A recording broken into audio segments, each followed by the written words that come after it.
भगवान श्री कृष्ण ने बताया कि स्त्रियां विधवा क्यों होती हैं। नमस्कार प्रिय सज्जनों, आप सभी का हमारे चैनल नवजीवन ज्ञान गंगा में स्वागत है।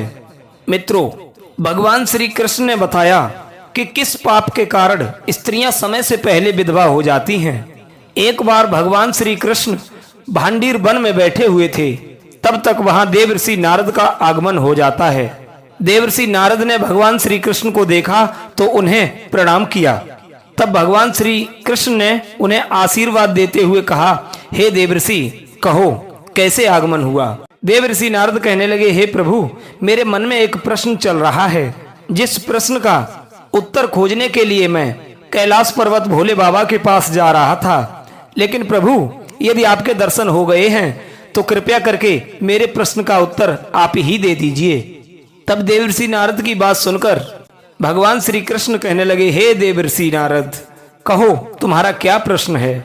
तब नारद कहने लगे, हे प्रभु, आप तो सर्वज्ञाता हैं, आप सब जानते हैं, लेकिन अगर आपकी आज्ञा है फिर भी मैं बताता हूँ। हे प्रभु, किस कारण से स्त्रियां समय से पहले विधवा हो जाती हैं। प्रभु, मेरे मन में ये विचार आता है, ऐसा वो कौन सा पाप है जो एक पतिव्रता नारी को भी विधवा बना देता है।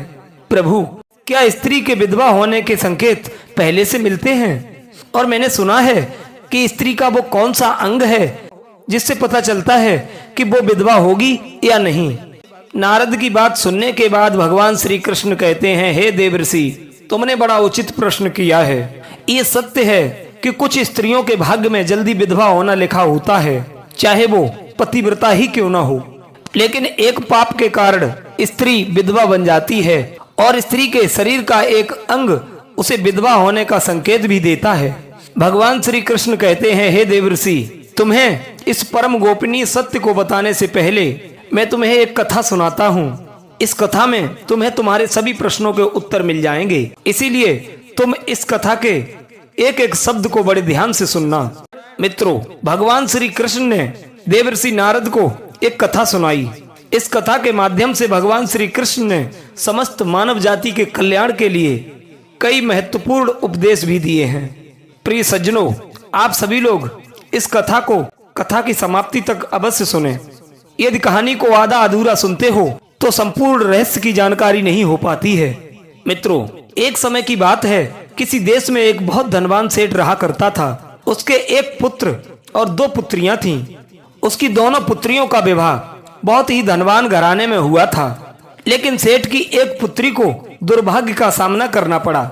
उसकी एक पुत्री विवाह के कुछ समय के बाद विधवा हो गई थी और वो अत्यंत दुख में जीवन बिताने लगी। उस विधवा स्त्री का नाम था रेखा। अत्यंत सुंदर, गुणवान व पतिव्रता नारी थी, लेकिन उसके भाग्य में जो अशुभ लिखा हुआ था वही उसके जीवन में घटित हो गया। मित्रों, रेखा के पति ने विवाह से पूर्व उसका सुंदर रूप और पिता का धन देखा था, जिस कारण से उसे भी जल्दी ही शरीर का त्याग करना पड़ा। मित्रों, बचपन से ही रेखा के शरीर पर, उसके अंगों पर विधवा होने के लक्षण दिखाई दे रहे थे, लेकिन किसी ने भी उस पर ध्यान नहीं दिया था। सज्जनों, रेखा के पूर्व जन्म के कारण उसे इस जन्म में विधवा होना पड़ा था। श्री कृष्ण कहने लगे, हे नारद, मैं तुम्हें रेखा के पूर्व जन्म की कहानी सुनाता हूँ, उसे तुम बड़े ध्यान से सुनो। रेखा का पूर्व जन्म में एक ब्राह्मण के घर पर जन्म हुआ था। तब उसका नाम पड़ा था रूपवती। वो ब्राह्मण राजा को अत्यंत प्रिय था, जिस कारण से ब्राह्मण का घर धन धान्य से भरा हुआ था और उसके पास बहुत सारी धन संपदा थी, जिससे ब्राह्मण बहुत ही उन्नतशील और धनवान बन गया था। वो ब्राह्मण अपनी पुत्री रूपवती से बहुत प्रेम करता था, क्योंकि वो उसकी इकलौती पुत्री थी। रूपवती बहुत ही सुंदर थी और पिता के लाड़ प्यार से बहुत बिगड़ चुकी थी। उसके पिता उसकी हर इच्छा को पूर्ण किया करते थे, उसे कभी भी किसी चीज की कमी महसूस नहीं होने देते थे। मित्रों, रूपवती ने अपने जीवन में कभी भी दुख नहीं देखा था। उसे अपनी सुंदरता पर अत्यधिक अभिमान हो गया था। सज्जनों, जब रूपवती जवान हो गई तो उसके पिता ने उसका विवाह करने के लिए सोचा, लेकिन उसकी एक शर्त थी कि जो भी रूपवती से विवाह करेगा वो उसके साथ घर जमाही बनकर के रहेगा। अर्थात उसके पिता के घर पर ही रहेगा। प्रिय दर्शकों, ब्राह्मण ने अपने रिश्तेदारों को ये बात बता दी और चारों तरफ ये बात फैल गई। कई विद्वान और ज्ञानी पंडित रूपवती को देखने उसके घर पर आए, लेकिन रूपवती ने किसी को भी पसंद नहीं किया। रूपवती ने कई विद्वान ब्राह्मणों को अपमानित करके घर से बाहर निकाल दिया। सज्जनों, एक दिन एक बहुत सुंदर ब्राह्मण भिक्षा मांगने के लिए रूपवती के घर पर आया, जिसे देखने के बाद रूपवती उस पर मोहित हो गई। तो उसने अपने पिता से कहा, हे पिताजी, मैं इसी भिक्षुक के साथ में विवाह करना चाहती हूँ। ये सुनकर रूपवती के पिता ने कहा, ठीक है पुत्री, जीवन में जो भी तुमने कहा है मैंने कभी इनकार नहीं किया है। यदि इस भिक्षुक ब्राह्मण के साथ तुम्हारा विवाह करने का विचार है तो ठीक है। इधर ब्राह्मण ने उस भिक्षुक ब्राह्मण से रूपवती के साथ विवाह करने के लिए पूछा, तो वो भी शादी करने के लिए राजी हो गया। तो ब्राह्मण ने उस भिक्षुक ब्राह्मण के साथ अपनी पुत्री का विवाह कर दिया। सज्जनों, रूपवती विवाह के समय बहुत ही प्रसन्न थी। उसे उसके मनपसंद पति का साथ मिल गया था। सज्जनों, विवाह के बाद कुछ समय तक रूपवती अपने पति के साथ बहुत प्रसन्नता से रहती रही और उसकी सेवा करती रही। लेकिन कुछ समय के बाद रूपवती का बर्ताव अपने पति के प्रति बदल गया। रूपवती अपने पति को एक नौकर की तरह समझने लगी।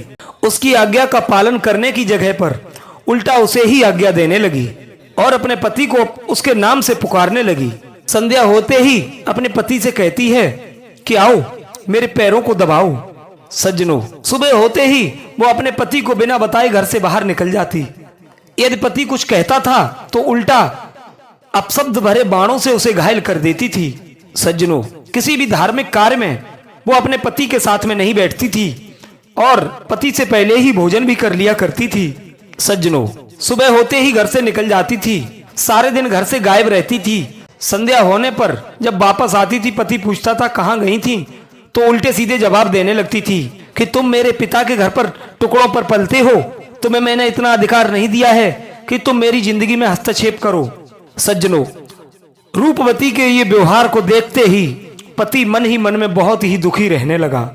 उसने रूपवती को बहुत समझाने का प्रयास किया, लेकिन वो कभी नहीं मानी और वो अपनी ही मनमानी करती रहती थी। इधर रूपवती की माता ने भी उसे समझाने का प्रयास किया, हे पुत्री, एक स्त्री को अपने पति के साथ ऐसा व्यवहार नहीं करना चाहिए।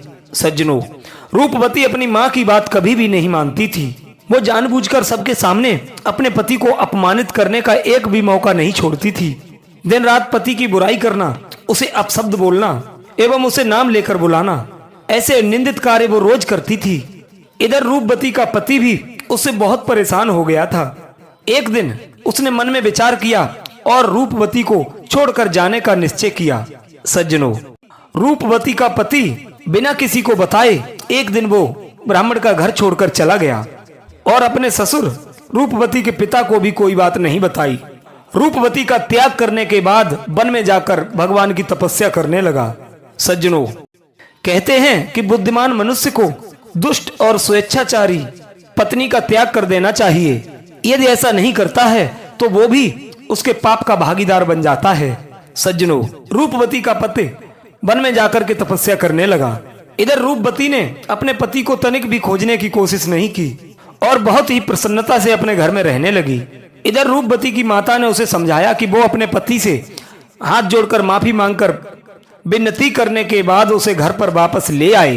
रूपवती ने अपनी माता को जवाब दिया, हे माँ, उसे जाने दो, वैसे भी मेरा भिखमंगा पति किसी काम का नहीं है। उससे शादी करने के बाद मैंने उस पर उपकार ही किया है, कम से कम 2 टाइम का भोजन तो उसे मिलता था, लेकिन वो मूर्ख मुझे ही छोड़कर चला गया। ऐसे मूर्ख पति के साथ रहने से अच्छा तो मैं अकेली ही रह लूंगी और मैं इतनी सुंदर हूँ कि कोई भी पुरुष मुझसे विवाह कर लेगा। अपनी पुत्री की ऐसी बातें सुनने के बाद उसकी माँ भी बहुत दुखी रहने लगी।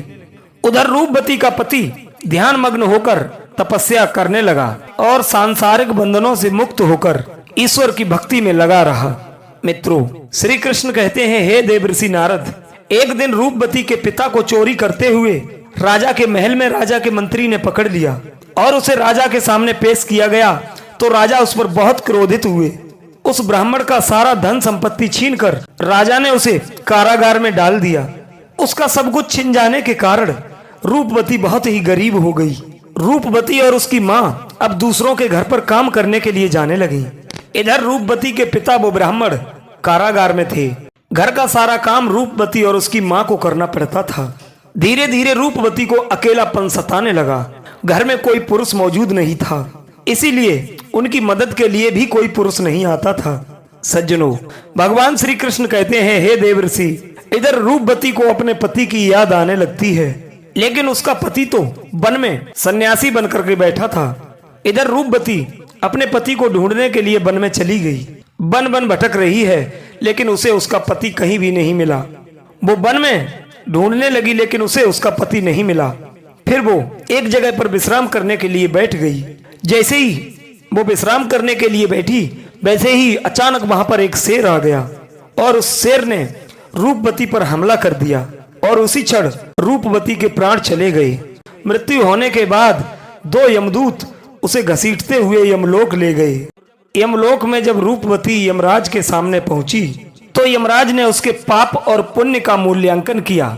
यमराज कहने लगे, ये तो अत्यंत पापी स्त्री है, ये दुष्टा है, पापाचारणी है। इसने कभी भी अपने जीवन में अपने पति का सम्मान नहीं किया। इसने बार बार केवल अपने पति का अपमान ही किया है। ये उसको उसका नाम लेकर बुलाती थी और अपने पति के साथ एक नौकर का व्यवहार करती थी। ऐसी दुष्ट स्त्री को तो नरक में भेजना चाहिए। सज्जनों, भगवान श्री कृष्ण कहते हैं, हे देवर्षि, यमराज ने उसे नरक में भेज दिया। अनेकों वर्षों तक नरक में सजा भोगने के बाद रूपवती को अपने पूर्व जन्म का प्रायश्चित करने के लिए फिर से मनुष्य जाति में जन्म मिला। पूर्व जन्म में जो पाप रूपवती ने किए थे, उन्हीं पापों के कारण रूपवती के शरीर पर विधवा होने के लक्षण प्रकट हुए थे। भगवान श्री कृष्ण कहने लगे, हे देवर्षि, अब मैं तुम्हें उन चिन्हों के बारे में बताता हूँ। जिस स्त्री के शरीर पर ऐसे चिन्ह प्रकट होते हैं, वो स्त्री समय से पहले विधवा हो जाती है। भगवान श्री कृष्ण कहते हैं, हे देवर्षि, यदि किसी स्त्री के पैर पसीने से रहित हों, उस पर नसें दिखाई ना देती हों, उसके पैर चिकने तथा कोमल हों, ऐसी स्त्री सुख भोगने वाली तथा ऐश्वर्यशाली नहीं होती है। यदि स्त्री के पैर का अंगूठा गोल मांसल हो, तो वो स्त्री पतिव्रता एवं ऐश्वर्यशालिनी होती है।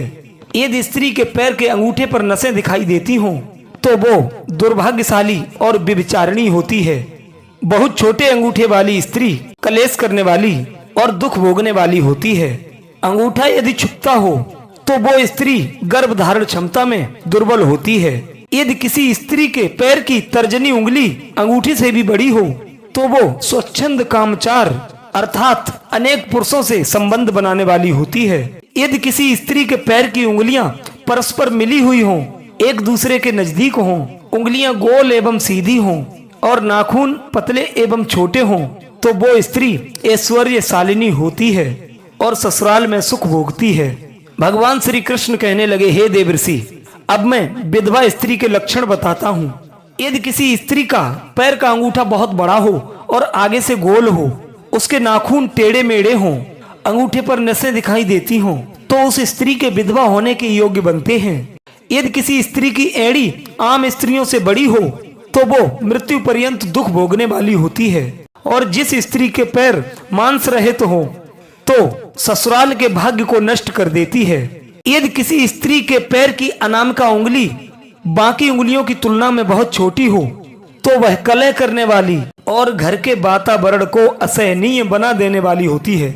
यदि किसी स्त्री के पैर की मध्यमा उंगली अर्थात बीच की उंगली ज्यादा लंबी हो, तो वो विवाह के लिए अयोग्य होती है।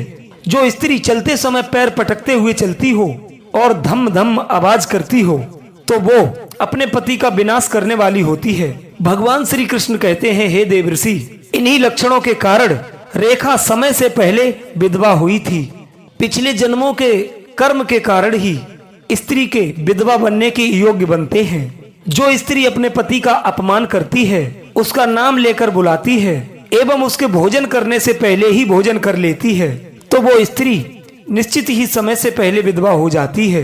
एक पतिव्रता स्त्री कभी भी अपने पति का अपमान नहीं करती है, कभी उसे नाम लेकर नहीं पुकारती और सदैव अपने पति से एक निष्ठ रहकर उसकी सेवा करती है और इसकी इच्छा के अनुसार चलती है।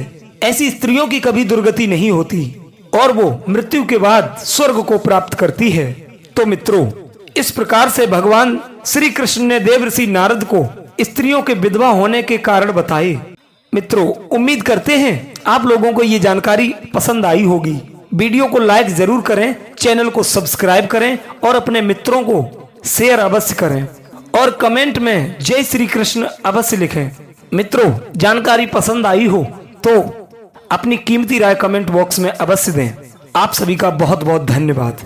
जय श्री कृष्ण।